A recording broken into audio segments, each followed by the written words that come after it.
Hi everyone, we are live, but I think we'll just try and give it a couple of seconds for people to join, if that's okay. Let's see, we've just connected to workplace and stuff. Just obviously for the benefit of people who, because we haven't got anyone watching right now, by the way, but as sure people will be watching on catch up. So this is just an opportunity for us to reflect back on the mammoth 12-hour live stream that we had last Tuesday, which the three of you who were on the live stream today were involved with. So just to reflect on that, what are our thoughts? What do we think of it? How did it go? Have you had any feedback from people as well that you want to share? And sort of next steps as well, because I know a lot of us have gone back to our teams and our organisations and thought about some of the stuff that came up. So just in way of introductions, I'm Jake Morrison. I'm the Chief Executive at Citizens Advice in Wokingham. And Tracy Hopkins, Chief Exec at Citizens Advice in Blackpool. And Stu. I'm Stu from Norfolk, and I help with the Help to Claim Universal Credit team. Brilliant. And Rosie. And I'm Rosie, and I am the Partnership and Communication Lead at Citizens Advice Manchester. Fantastic. So does anyone want to start us off with your thoughts on last week? Yeah, I'm happy to. Tracy? I think for me, one of the things that you said right at the very beginning of all of this, Jake, it's about starting that conversation. And the feedback I've had and the way I sort of felt as well on the day was very much that we kind of put mental health at the forefront of conversations, and we really created a very safe and honest space. I certainly felt that way, where we could really talk about how mental health impacts us day to day, impacts our lives. And I think having that ability to be quite open, and also using a medium like this where you do sort of feel like, I feel like I'm having a conversation with the three of you now, which is quite disarming and does make you feel like you can open up. I think you forget that maybe people are listening in. And I think that came across in the things that I watched, and certainly what I took part in, that there was a very open conversations. And I think from the people who've come back to me and said, it actually really made me feel confident about talking about my mental health. And I actually had a conversation with somebody the day after who said, I've always been told that it's okay that I'm not great one morning, and I've always been told that all I really need to do is just raise it and flag it up, but I've never really felt confident enough to do that with my manager. And what you've given me is that confidence to be able to say, actually, I'm having a really bad day. And, you know, we've talked a lot about the fact that people can do that, but I think we've now been able to give permission in many ways, because there's so many of us, you know, at all levels, a lot of senior people within Citizens Advice, within our own local offices, who are all saying, yeah, actually, we're not just paying lip service to this. You actually can do that. We maybe all feel like that. And I think it's been a fantastic way of really giving people that confidence to say that my mental health, it, you know, affects me. And I really do want to be able to be open about that. I think that's a great reflection, and for me, we talked about this in the summing up on Tuesday last week around the fact that we were able to have that conversation in public as well. So as you say, this is quite disarming. It's quite a nice way of having that conversation, but actually we could have very easily kept this behind closed doors and just kept it within the Citizens Advice network. But I know certainly Cornwall and Rushmore were both feeding back to me, their officers, some of their funders and some of their partner organisations, some of the mental health charities were watching these sessions, the panels that happened last week, and really, really rated them. And we're really delighted to see, you know, a strong brand like Citizens Advice actually being, I don't want to say the word vulnerable, but sort of being open and raw around an issue that is still quite, you know, unsettling, isn't it, for a lot of people? Yeah, definitely. I think, like you say, it's quite a good way to open up the conversations, put yourself out there. I think that until you sort of lead by example, essentially, and sort of say, like, it is okay to talk about this stuff. And I'm not just telling you it's okay to talk about it. I'm prepared to make myself vulnerable in this space. I'm prepared to kind of share some stuff, and hopefully like that will help. And I think like we're now, like we've taken some of that learning on like in our own organisation, sort of actually in terms of sharing stuff that like our mental health first aiders are sort of sharing at the moment through Workplace, like sharing some of our own personal experiences and sort of saying, like, you know, as mental health first aiders as well, we're not here, like, we're here to support you, but we're not perfect. Like, we are not like the models of good mental health. In fact, we're all suffering, but actually that probably means that we're going to get you a little bit more. And like, if you want to come to us, and I think hopefully that will start to like open up the doors a little bit for people to have those conversations and sort of to make that sort of support work. No, that's great. Thank you, Rosie. And Stu, your reflections on last week? I think it's good that we've just picked up on the word vulnerable, because one of the key aspects for mental illness is sometimes accepting that feeling of being vulnerable. It doesn't mean you are, but you can feel it. And sometimes the worst thing you can do is chase that away. So that feeling of acceptance is something that came across a lot of people, and the feedback I had was that it's good to do that. And other comments were, oh, I've brought some of those, and on top of that, people just got in touch to say, I found that bit helpful. That was good. So it was good to be involved with, and the feedback's been very good. No, that's great. That's great to hear. Obviously, Rosie, you talked about Workplace and stuff. So did you go back then and say, look, here's what I've taken part in, here's what I'm thinking next? Or was it, how's that come about? I mean, we so happened to have like a meeting booked in with our mental health first aiders that afternoon. So but it just sort of gave me a bit, I think it gave me food for thought on sort of actually how do we even start this? Because I'd been really keen that, you know, we don't just tick a box and say, well, we've got the mental health first aiders now, and like, great, they're there, and we've let people know that they're there, and therefore it's people's responsibility to come to us if they need support. I was like, I feel like we really need to live our values and to say that we are here, we are actively supporting you. How do we make that an active push without kind of almost trying to get people to tell us things that aren't true, but like really forcing people and being like, you must be upset about something, right? Like, that feels a bit like almost overly aggressive.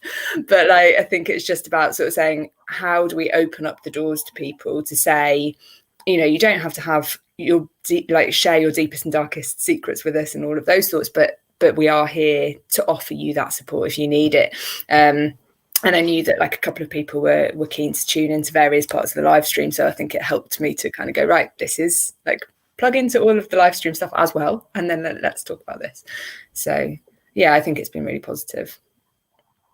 Yeah, and we talked about a little bit before. I was talking with Tracy about, you know, when we did the blog. I know a lot of people have said that they've went back and watched some of the panels, maybe if they missed them. Some people have watched it all. Some people went through and have watched it all over the last week, which is also great to hear. For anyone who's watching, please do feel free to post your questions or comments. I know we've got Christine on Workplace watching. She's just commented on there as well. So hi, Christine. So I said, please post your questions or comments and we'll take a look. But I just wanted to look at our WhatsApp group from last week. And Stuart, I know you've got some questions that you wanted us to sort of look at. I know Jill has also sent through some thoughts. So Jill from Cornwall, who was on a couple of sessions last week, has been at some conversations recently with the NHS in tackling poverty. And says that thinking that we as another national and respected independent organisation can have open discussions about mental health and how to have valuable interactions with each other and our clients, then perhaps we empower more people to open up and address those feelings. That's what she felt came out of the live stream, which I think, again, is another great reflection.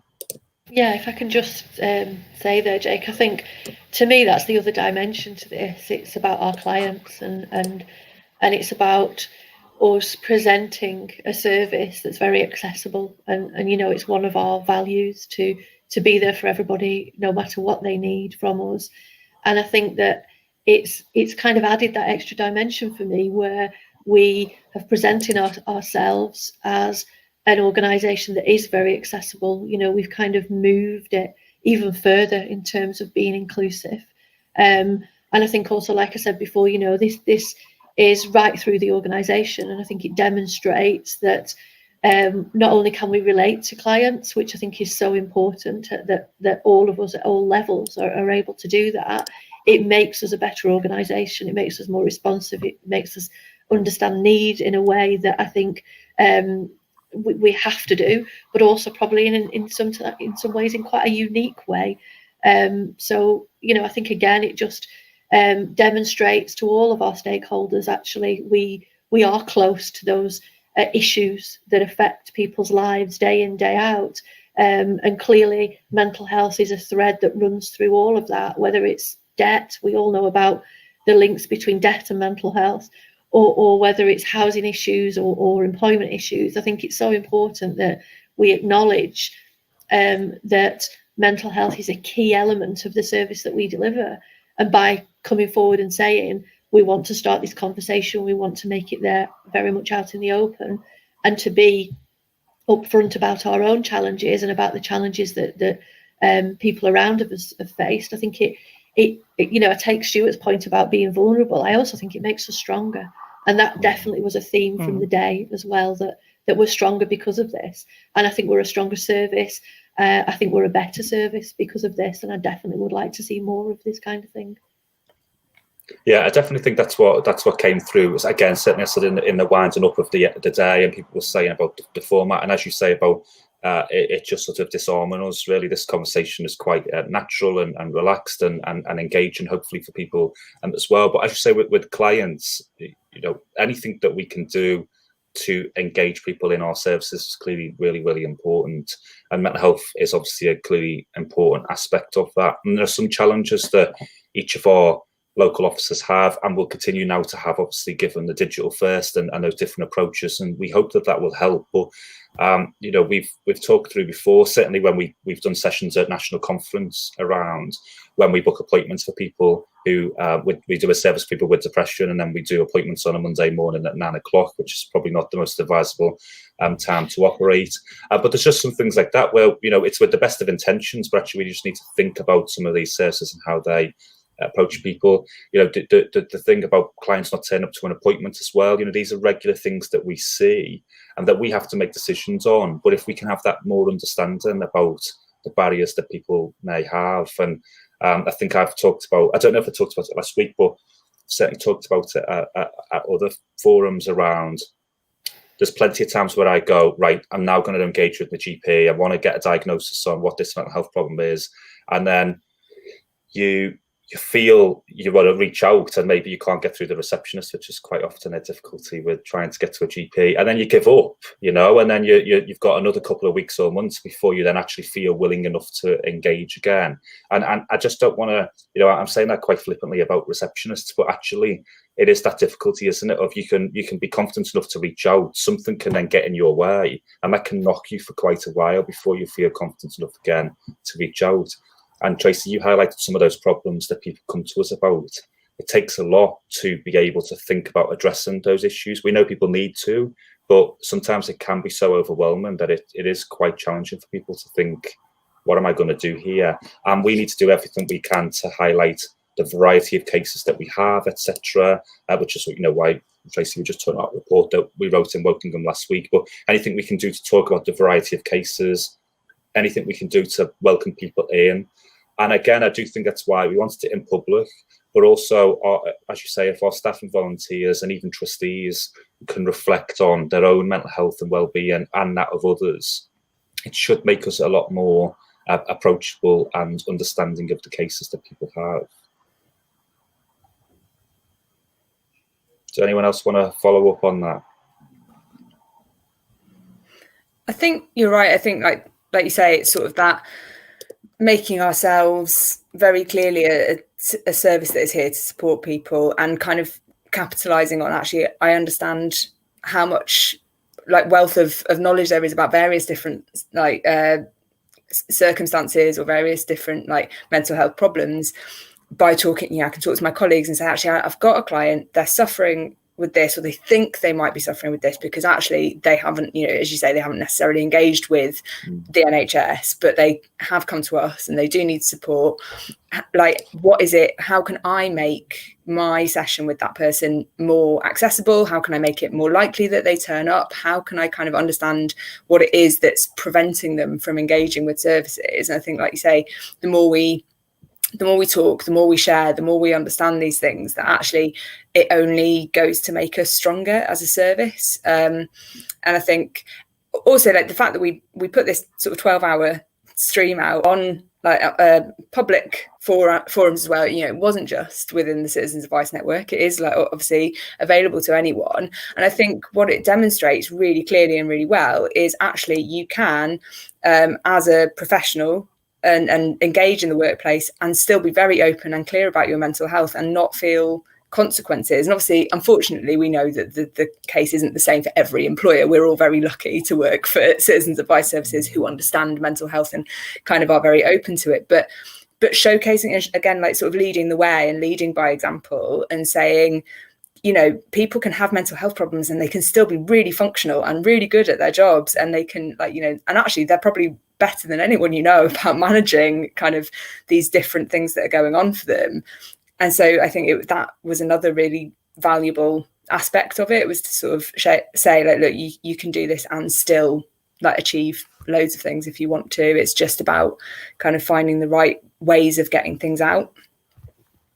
No, I like it. And Tracy, you touched upon that, didn't you, about people who've then reached out to you, particularly who've watched it afterwards and said same, and that sort of idea of sort of, I should say, given a positive representation. Because I do think, and Stu, I think you wanted to come in there, but just before you do, I think what I really took from last week was that it was a positive day. You know, 12 hours on a really difficult topic could have very easily become and I will say depressive. It could have become a very depressive, low mood type day on something that is still quite taboo for a lot of people, and a lot of communities that we do are here to serve. A lot of cultures still don't talk openly about mental health, for example, as well. But it was a positive day. We all shared experiences, and we all obviously then had our coping mechanisms afterwards for whatever might have come from that. But that it was overwhelmingly a positive day, and I think there's something to take from that as well. Stu? I totally agree about it being positive. And yeah, it could have been gloomy.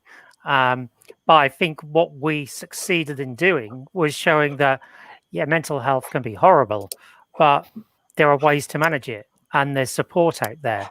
And I think it's very important that we, going forward, continue with that. And as you guys were saying about how can we best support people, some of the times we can offer things such as, how can we help you? You know, for example, someone might be intimidated by coming into a crowded waiting room.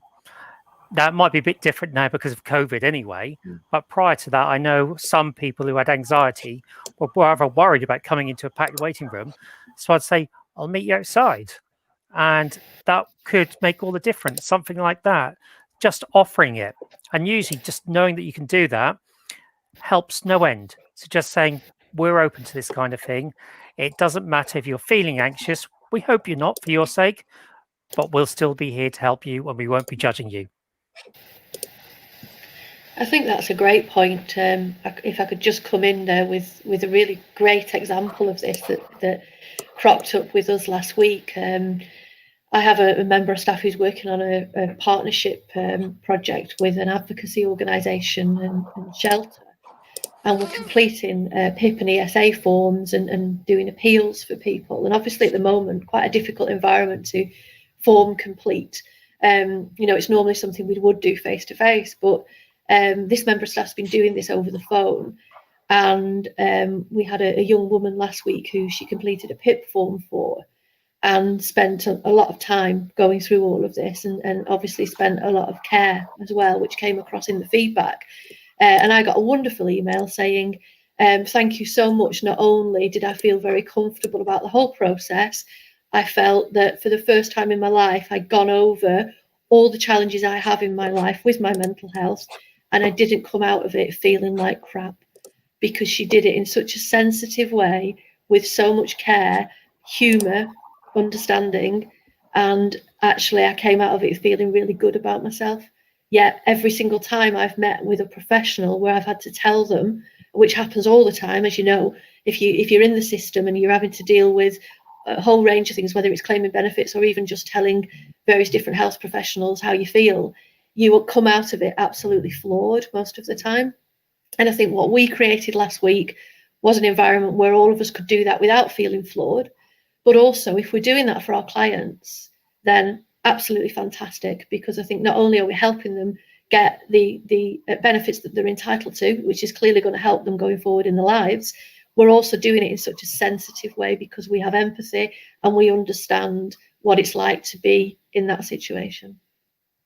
I love it, and I think again it's another great example of the work we do, and I'm sure obviously all four of us who are on this are extremely proud to obviously work for and represent the Sit and Suffice brand. But I do keep saying what keeps me here is that it is that holistic service. It's there isn't a wrong reason for somebody to reach out to us and ask for help, and our work then, Tracy, which you've just highlighted, is absolutely life-changing. And I know, obviously, on a lot of the stuff we do, even if you don't have a mental health problem, is life-changing in itself.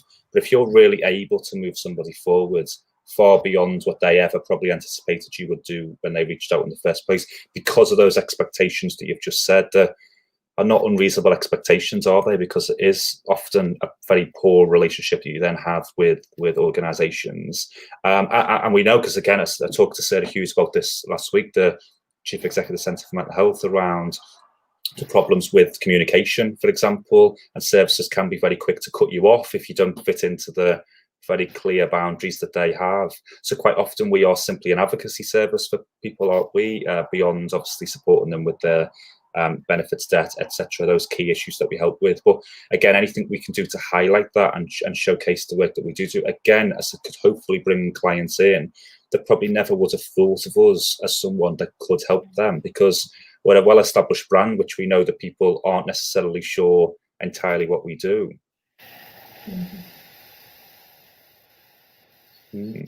Okay, so what are next steps for people? What are you thinking from last week? So I think to start off for us, what we were already intending to do was to train all of our staff, volunteers and trustees in mental health first aid. So we'll be rolling that out from probably now next year, once we've done the instructor course. And that's both to support our colleagues, and obviously we've had the challenges, haven't we, of working from home, volunteering from home, and the impacts that has.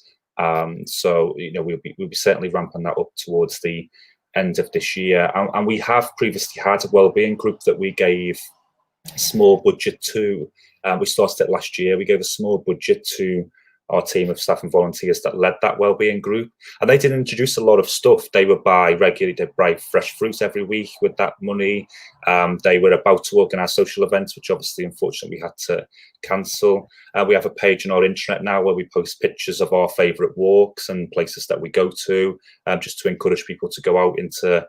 So I went to Southampton the other day based upon one of those recommendations, went for a drive down there on Tuesday. So we're trying those different things, just things that help. And as I think I've talked about as well, a lot of our team did watch. So, some of them have been very open about that, and some of them have reached out privately and said, look, I managed to catch certain sessions that appealed to them beforehand, and really found a lot of benefit from engaging with that. So we want to continue that conversation internally, but also we are looking at I think we're going to work with Cornwall, Winchester and Rushmore on a wellbeing scheme. So how we do regular check-ins with staff and volunteers, what's appropriate, what's not, because some people just won't want to be asked how they're feeling, regularly. Some people just want to come in, get on with it and go home as such. So we'll be trying to figure out like a best practice guide on how to support our teams as well, that we want to then share with the network in a couple of weeks or months time. So that's us from Wokingham. Tracy, what are your thoughts moving forward? Yeah, I think one of the things that we talked about a while ago that's probably gained a bit more impetus now is having like a well-being, or even like a mental health champion, somebody who is kind of identified within the workplace, because it isn't always me that people want to speak to. It isn't always that they want to speak to somebody, but I think if they know that there is somebody there who understands and is a kind of go-to person for them, I love the idea of the mental health first aid training. I think it's something that definitely we would like to do. Whether it's something we can do at the moment, I don't know what kind of commitments involved in it, but certainly later down the line. And I think also we started to do some of the kind of like practical stuff that you described, Jake, in terms of like sharing ideas about how we keep our mental health, keep ourselves healthy, I suppose. And we looked at a variety of different things. I've done things before in the workplace where I've had a Pilates teacher come in. We've had massage. We once had somebody who came and did an Indian head massage. I don't know if anybody's ever had one, but don't ever go into a meeting afterwards because your hair is a mess. So I learned my lesson from that one because it was a bit embarrassing. But yeah, things like that where you can just, have things that are happening in the workplace that get people to think about their own well-being. And things like that do help throughout the day. I also, think healthy eating and all of those things really make a difference. We used to have a fruit basket. Maybe we something when we get back to the office, we'll bring that back. It turned into a crisp basket at one point, which wasn't so good. But yeah, it's just those little reminders, I think, isn't it, that we all need to look after ourselves. And I think if that's kind of led by me, by the board, by the supervisors and the managers, then actually we'll probably see a little bit of a shift and a bit of a change. Blackpool is a town that is kind of renowned for having really poor health, physical and mental. So, again, I want us to be seen to kind of lead the way on some of these initiatives that then give that kind of message much wider around actually this is a really good thing to do. Some of the things that, is it Sarah Hughes, Jake, that spoke last week, picked up on, I thought was really interesting around the fact that people aren't hard to reach for us. They're there all the time, coming to our service. We're very powerful in terms of the messages we give out. So if we can, have really positive messages and kind of walk the talk, then actually we could do so much for a town like Blackpool. So it's really important to me that we do make some changes, but I think also some wider messages are really important around what we're doing as a team and as an organisation in Blackpool. No, that's great. Thank you, Tracy. Stu? I really think that one of the things we need to be considering is mental health with working from home, because it does seem likely that there's going to be an awful lot of us doing it for more than a few weeks more. And with officers struggling as well, I think one of the things we perhaps could look at doing for staff is having something run 2 or 3 times a day, maybe even more, whereby there's like a 10-minute slot where everyone gets together online, could be through Zoom or something else, just to stretch. Lighthearted, not so you have to like be all and everything like that, but you also get a chance to go, oh, I've had a tough session, or my goodness, I'm feeling it today. So light-hearted as well, but a chance to get the moans out and a good stretch, which can do you the world of good too. So that way you kind of switch off from the normal day-to-day work, but that helps a great deal too.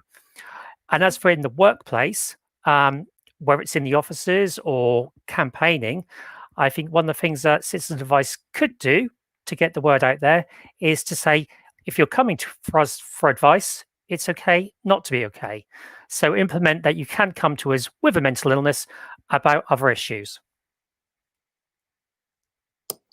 I think it's a really good point. And just before we come to Rosie, Christine from Barrow has just commented around on workplace about whether any of us have collated what helps, hinders or creates barriers for people who use our services based on lived experience.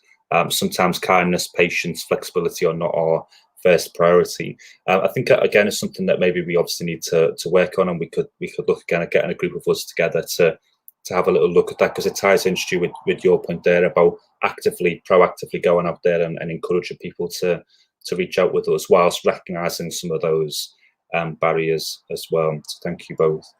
Rosie? Yeah, I think that is a really good point there from Stu, actually, that we probably as a service do need to be more actively sort of promoting the fact that we support people in a range of circumstances, and actually like mental health issues come through our door day in, day out, and that we're well versed in it. We know how we're here to support you, we're here to have open conversations, and we are like here to look after you and you know, be honest with us, because that gives us the best way for us to be able to help you, kind of thing. Like we don't know how we can support you until you kind of give us some sort of indication, but making sure that people feel sort of safe to do that, because I think it's quite hard to be, again, that sort of be that vulnerable. I think for us in Manchester, like in terms of how we sort of take this forward, I think obviously now that we have got, so we did our mental health first aid training online at the start of lockdown, so we it was a big thing for us. We knew it had been on our radar anyway, and but I think going into lockdown, we knew it was so vital that we needed to have that sort of amount of support available. So there are now 16 trained mental health first aiders in Manchester. And sort of obviously like we need to then again use some of that to promote to clients that those mental health first aiders may be valuable in sort of supporting people who come to us for advice, but also in terms of supporting our own staff. We've been talking about what we can do to kind of check in with people. Like I say, we're doing this stuff across workplace to kind of introduce ourselves and let people know a little bit more about us, because for example sort of sit I sit on a floor with another team, but I'm sort of a team in and of myself, so not everybody knows me like on a more personal level. So it was just nice to be able to share some personal stuff about me and say, this is who I am. If you want to come and have a chat, that's totally fine. So we're working about doing that. We've talked about sort of these, how do we sort of have more social kind of interaction and opportunities for people to just kind of touch base. I think a lot of those things are easier to do when you're in the office. Like in the past, we've done things like, you know, bring and share lunches and sort of saying, when we get back to the office, we will use those to sort of capitalize on an opportunity to check in with people. But that it's not, you know, we're not here to talk about mental health. It just means that we can have those kind of chats with people that might open up into something else. We're going to do something probably a little bit similar to this, in that we're just going to have like a sort of open Google Meet to sort of get to know your mental health first aiders kind of session that runs for a couple of hours. We'll make sure there's always like at least a couple of people in the room so that people don't feel intimidated or turn up and there's nobody there to talk to, but just an opportunity to kind of have those informal conversations. It doesn't have to be come to us with a mental health problem. It can be come and just have a chat with us like about anything you want. And we've been really focusing now, as some of our staff are starting to move towards going back to the office, because obviously the mental health around working from home is a big thing. But actually what we're really aware of is that some people are coming back to our offices either for sort of technical kind of support. They need to be in an office environment, or it is about their own sort of personal well-being. But there's still like that real barrier of, oh God, I've got to get into the city centre. I've probably got to use public transport to do that. The fear around that, and also then not knowing what you're going to face when you get back to the office. So we've done some really good stuff in terms of like putting a video out across workplace of like someone entering the building and going, this is these are all the safety measures that are put in place to support you. So when you get here, you know that there are now 20 different points where you can sanitize your hands, and there's loads of grids taped out on the floor to make sure that people socially distance, and all of that support so that people feel confident. We've had people who've already come back to the office kind of sharing their experiences of saying, actually, I was a little bit worried about it, but it's been really great. There's loads of support in place. So we're kind of going to keep kind of continually sharing those messages, I think, so that it happened once and it gets a bit lost. I think that's the biggest challenge with all of this, is just keeping it going consistently, isn't it? I think we get a surge of interest around something like the live stream, and that everyone gets like a massive like bit of energy around doing something, and then we're all really busy. We're all so completely like trying to juggle lots of different things at the same time, and you sort of go, oh, okay, that sort of falls off like the agenda a little bit. And I think it's just about, almost for me particularly, I'm sort of coordinating our mental health first aid effort at the moment, and I think what I'm sort of hoping is that as we become stronger as our network of 16, that between the 16 of us, it will never fall off the agenda. If I get really busy, there'll be somebody else who can maybe sort of just pick it up for a little bit, and we can make sure that it's always a really consistent message. But yeah, I think that's, for me, it's great to talk about what's going to happen right now, but what happens in like 6 months' time, are we still going to be really focused on this? Thank you, Rosie, and that's great. And it's really great to hear about those next steps, which, again, hopefully people who are watching, particularly in the network, will be able to take some inspiration from some of the stuff that we are talking about. So I think that's the thing. And for us, we need to figure out what is the best way of communicating this moving forward, because we do still have our sort of live stream workplace group where we can continue this conversation. But a lot of us have gone off and started to do little projects ourselves, or at least start those conversations. So certainly the wellbeing stuff, I was talking about a bit earlier about our staff and volunteers, we've put that on the agenda in September, which obviously is a little bit of a way away, but you know, people are now taking their breaks for the first time since obviously lockdown, etc. So August is just a bit of a difficult month to get some of this stuff moving. But we've certainly got plans sort of September onwards to keep this conversation going. And as I said, we want to be able to then share that with the rest of the network to be able to pick up and move forward with themselves. And as we know as well, different things will work in different offices, won't they? So certain things that, you know, and we're talking about working from home, you know, we introduced the quiz. Quiz worked really, really well for a couple of weeks, and then it sort of dwindle off. But actually, there might be something else that can come in and step in place. And again, it's not entirely focused on mental health, is it? But we know that the benefits of feeling connected to the team and not just sort of being a lone wolf at home will hopefully feel better for people and a bit more connected as well. Are there any final thoughts from any of you before we wrap up?